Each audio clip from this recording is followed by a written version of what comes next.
Hello po.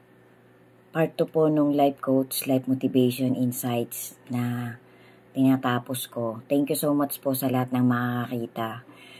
It's all about sa Beatitudes po ng ating Panginoong Hesus. So, ang dami pong nagtatanong kung sino daw po talaga ang ating Lord Jesus nung time na yon, na libo-libo po, napakarami pong dumalo dun sa isang parang ilang na bundok. Nasa mga dokumentary din po ito ng life story ng ating Panginoong Hesus.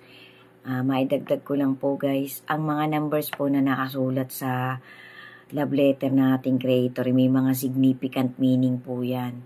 Yan po ay may mga pakahulugan na malalalim. Kaya minsan po talaga kailangan talaga nating mag-research para mas lumalim pa po ang pagkaintindi at motivation ng bawat isa sa atin.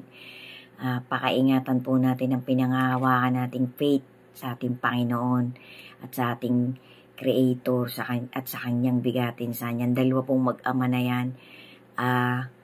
Whatever news, whatever mga content na napapanood po natin sa iba-ibang platform, lagi po natin gamitan ng discretion, ng discernment natin upang hindi tayo maligaw sa lumalaganap na apostasy at deception ng Antichrist.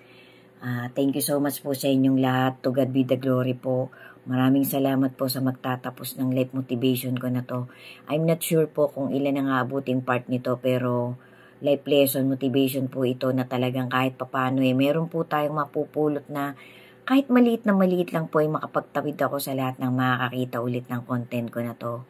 So, tinanong po ng ating Lord Jesus ang kanyang mga apostol kung ano bang tinatanong ng mga tao kung sino ako. Pagkatapos na pong mangaral, medyo matagal po yun.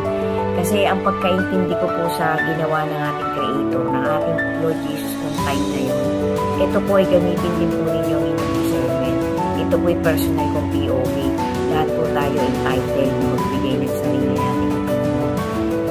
Gamitin po lagi natin ang wisdom na ibinibigay sa bawat isa sa atin, ang pinakamataas na infinite God na kinikilala ng bawat isa sa atin para mas lumalim po ng lumalim ang kapit at faith natin sa kanilang mag-ama.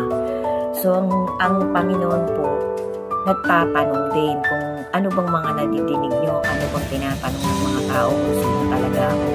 So, iba-iba po ang sinagot ng mga apostol. Ang pinakamaganda pong isinagot ay ang sinagot po ni Simon Pedro. Sundan nyo pa po guys. Thank you po for watching. God bless us all po. And always have faith to our Creator. Amen. Ingat po tayo palagi. And love you all.